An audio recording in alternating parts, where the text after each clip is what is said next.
Support for Paradox comes from the Timothy Center, your online counseling center, no matter where you live. The Timothy Center is a marriage and family counseling facility in Austin, Texas, offering distance consultations for those that live outside the Austin area. If you have questions and you'd like to consult with Jimmy, Josh, or one of their licensed professionals, visit them at timothycenter.com.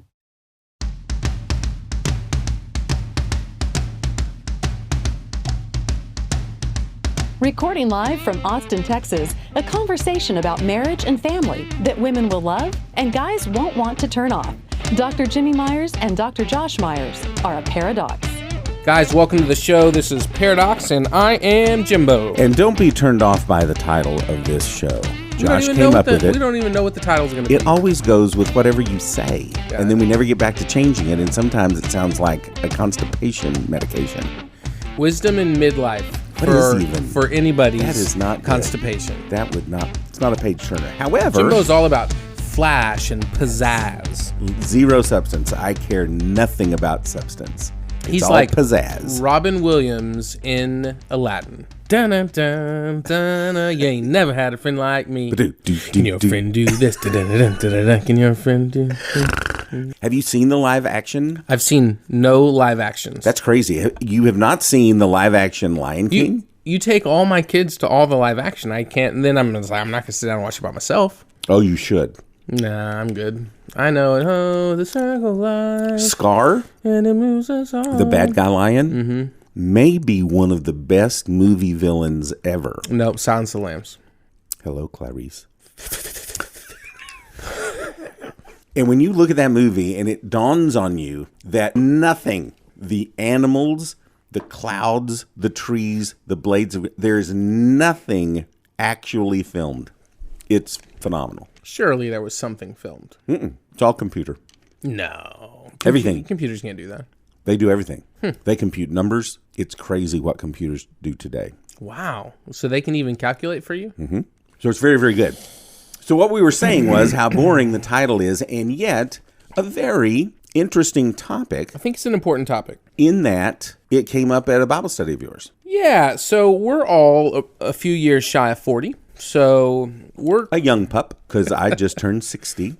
Oh my, so you are an old pup. I can say, what a young pup. You could say that to a 50-year-old. And this was 5 or 6 years ago when, as a former youth minister, I saw on Facebook that a former youth turned 50. You have former youths that are 58. Now? Yeah. Because it's just weird, because when you're a young youth minister, you're not that much older than the youth you're actually messing with. Youths. I think we're dreading getting into this very boring topic. Hey, this is my topic. So a lot of times Jimbo takes the lead, and that's why our show is as successful as it is. We're reaching the 5 or 6 people that we are because Jimbo leads. And today was my topic, and so I'm running point. It's all yours, baby. Jimbo is in the passenger seat. Just along for the ride. And so there is some anxiety. I don't know if you hear it in my voice, but some anxiety to actually step out and lead in the podcast. This very boring topic. I think people figured it was your lead when they heard... What was it again? Wisdom in midlife. Yeah, that. When they heard that, they went, yeah, that's not Jimbo. If you're 35, 40, 45, I mean, you are smack dab, sorry if I offended you 35-year-olds, in the middle of midlife. And it's not necessarily something that I think a lot of us cognitively are aware of, but I think emotionally it just starts to, we have young kids and we're working to not just establish our career, because we did that in our 20s, but really kind of maybe rise up the ranks or in management to then set yourself up in your 50s and 60s and where you want to be. And so there's a lot of work and stress and family and sports and bedtimes and diapers. And it's like all of life, right? Thus far, my 40 years, I've been looking forward to what my life was going to be when I have a job and married and kids. And really, when you're older, you're like Papa, when in his 90s, you're looking back on that time and remembering when. I'm in that time. And it's like...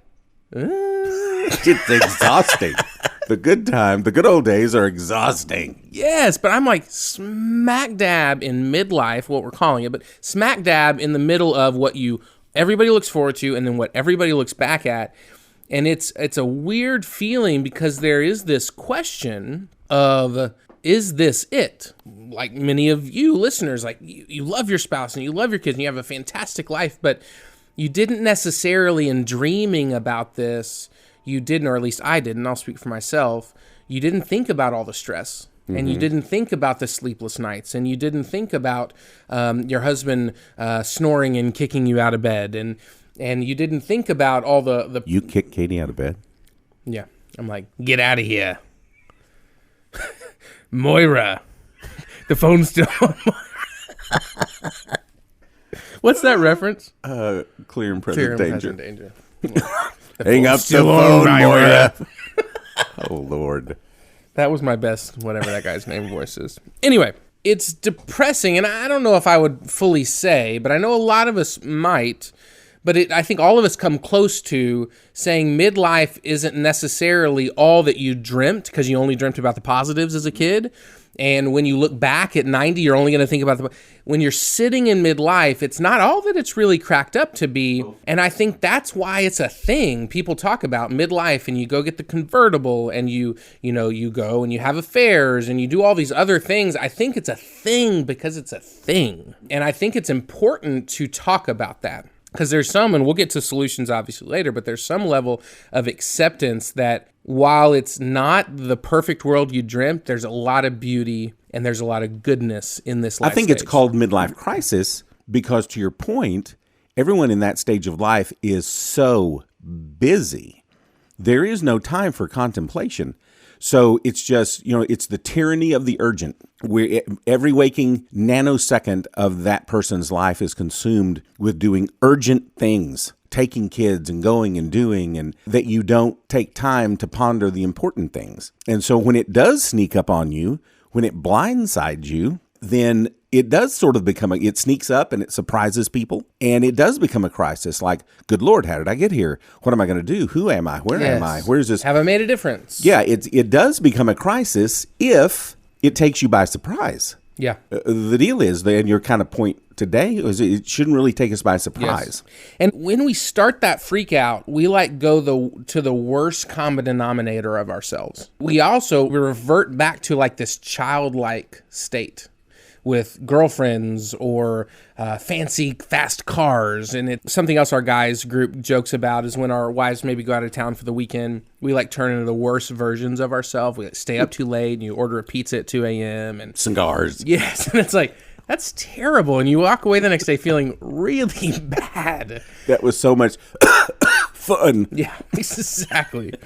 But it's like, that's kind of what happens in midlife with this freak out. We kind of turn into if we don't prepare for it, talk about it, accept it, we kind of turn into the worst version of ourselves, and we really make some decisions that have super lasting impact. Mm-hmm. And again, we talk about wisdom in midlife. There's a reason, by the way, people call it youthful indiscretions. People will just say, boy, did I do some stupid stuff when I was a kid. It's true, because children, and that's why using children in politics is so insanely inane. And I don't care what side of the aisle, it's just, these children spout, children will lead us and the wisdom of children. Children don't have wisdom. Children can't, now they can read a prompter and they can say what they're told to say, but they have no wisdom. Wisdom only can be achieved through time. That's what wisdom is. Wisdom is having learned this by having lived. And you can't do that when you're young. People say this all the time. And now that I'm a few years past 40, I will say now that, man, if I had the body of a 24-year-old and my brain today, let's go do this again. Because you can't get this brain without having lived that many decades. And so wisdom is something that kind of, again, sort of creeps up on you, that you start learning that maybe the way I used to view the world, the way I used to view relationships, the way I used to view God, people tend to mellow a little when they get older because they're not nearly as sort of fanatical and because they've learned. Maybe there's a different way. I know when I first started in ministry, everything was black and white. Everything was black and white. It was right or wrong, good, bad. And I have since learned that black or white thinking is a cognitive distortion. There's quite a bit of gray involved in things. And when you admit that there is some gray in things, it tends to allow us to be less judgmental. And ultimately, wisdom, as you kind of describe what it is in midlife, is having the right perspective. Mm-hmm.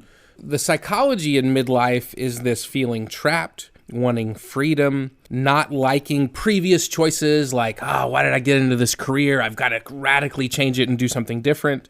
Fear of like, is this it? Is this all that there's going to be? And is life all that it's cracked up to be?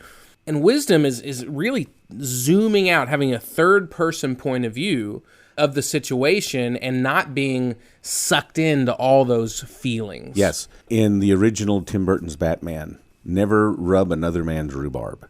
Who was that? Jack Nicholson. Jack, I couldn't come up with his name. Come on, the Joker. Jack Nicholson. 1989, my VHS. Man, I wore that thing out. His movie, As Good as It Gets. That was the whole point of that movie, is he's walking out of his psychiatrist office and all these people are sitting there and he goes, hey, what if this is as good as it gets? Say your best, Jack. That's it. That's pretty terrible. I don't do Jack. But that was his point. Hey, we're all working, but what if this is as good as it gets?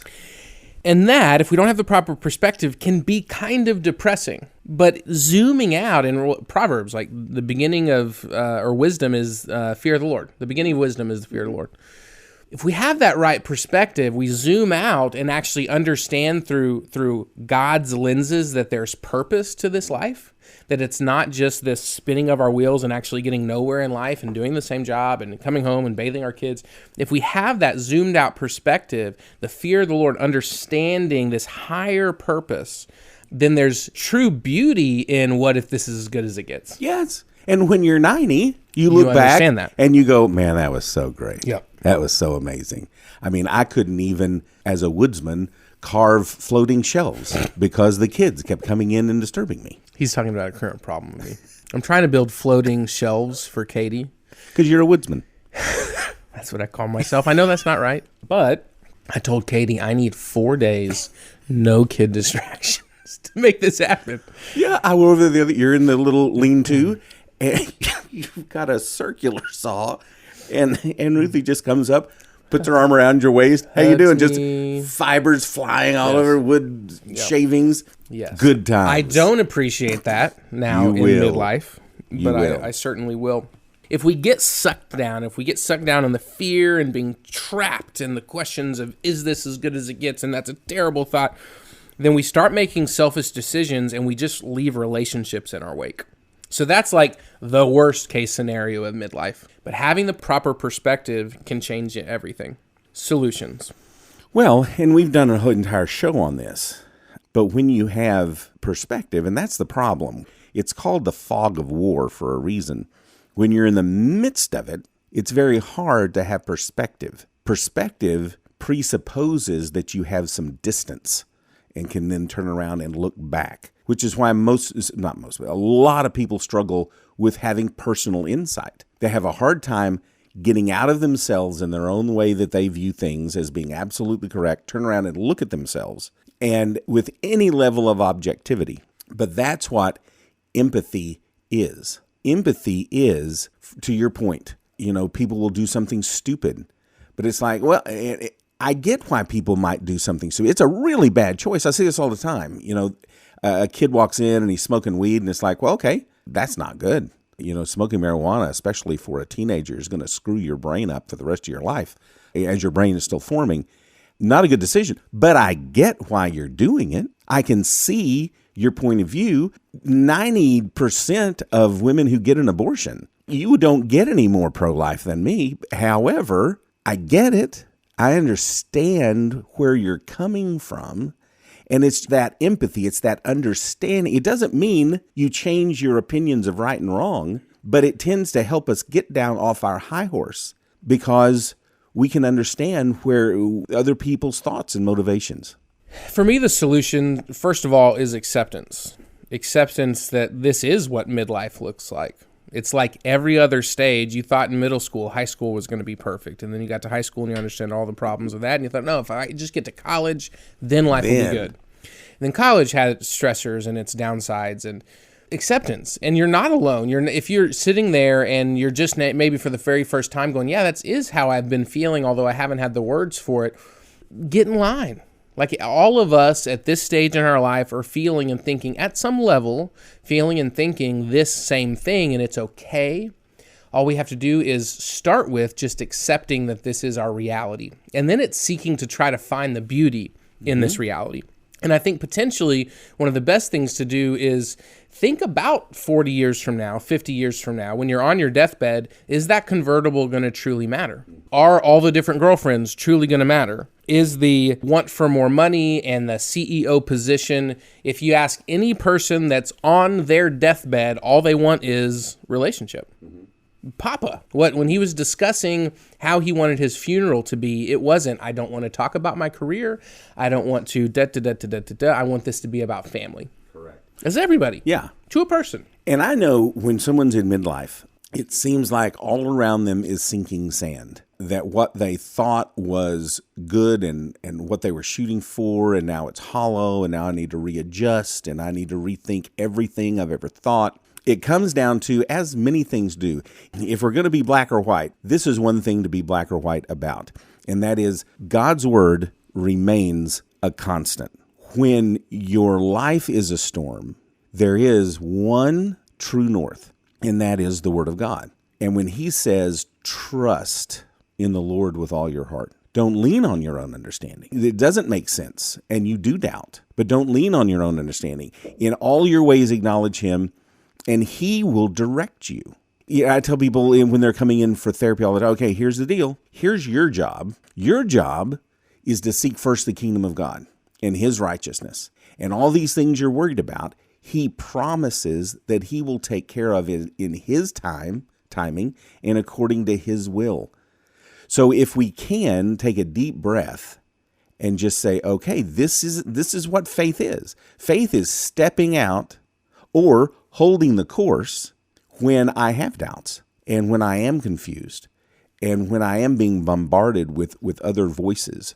I will choose to listen and believe the voice of truth. So trust, seek the Lord, acceptance. The last thing I would say, if you're feeling these feelings, is use it as an opportunity, right? In these feelings, we can make ridiculous choices, terrible choices. We can also just sit on our couches and be apathetic. Mm-hmm. Check out. If you're having these feelings, use it as an opportunity to actually reinvest. Go on a date with your wife, or go on a date with your kids. Go on a trip with your wife. Get involved in a ministry at church. And this is not a get more busy type talk, but use it as an opportunity to invest in your current existence, your current kids, your current job, your current wife. And what you'll find is, as this psychological storm of midlife lessons, you're going to be able to look back and not have the relationship upheaval that you would have had if you just kind of freaked out and did crazy things. And be purposeful. Yeah, I remember at the end of the Jetsons, where he's walking Astro, and then the little treadmill gets around, and then he's on it, and he can't get up, and he screams, "Jane, stop this crazy thing." There comes a point in time where we need to stop this crazy thing. And I mean, talking about being purposeful, you go with your wife for 3 days, and I don't care where, and I don't care what soccer game you miss, because you're going to see somewhere around 10 to 20,000 soccer games and dance recitals. Missing one for the sake of your life and your relationship is worth it. To have some perspective, at some point, the noise has to stop, which is the whole point of a Sabbath that we have absolutely flushed down the toilet. We don't have a Sabbath anymore. It is 24/7, 7 days a week. There's no rest. You're hitting too close to home. You need to stop talking about the Sabbath. Can I get an amen? Yeah, I'm not really good at it. Okay. So getting away, having some silence, being able to think and contemplate without a constant barrage. I always wanted to be a news anchor and This just in. No, get my papers together at the end of the show. If you want any more information about this, I told the story of KERC with me and Brian Reynolds.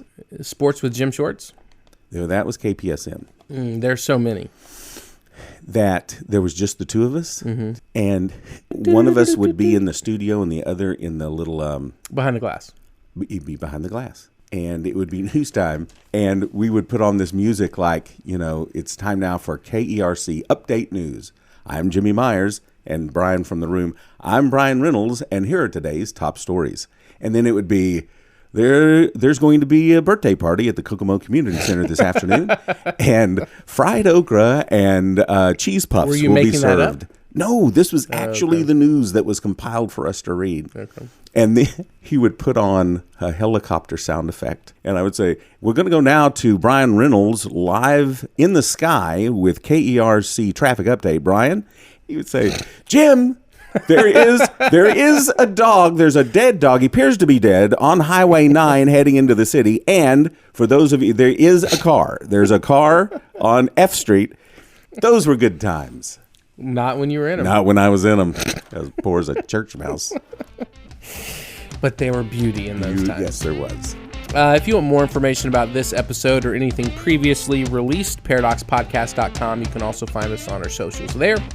If you happen to be one of the handful of folks that like us, it would help share the show if you review the show on where you find your favorite pods.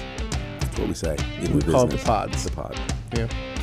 To review it, as well as just simply share potentially on a social media post. And I would like everyone to go rent Clear and Present Danger and listen for the line, The phone's hang up the phone, still Moira. on, Moira. And then you'll laugh along with us. Take care. Paradox is produced by Billy Lee Myers Jr. and researched by Dr. Jimmy and Dr. Josh Myers. For more information about our Paradox evangelist, Julie Lyles Carr, go to julielylescarr.com. If you want more details about what was discussed on today's show, go to paradoxpodcast.com.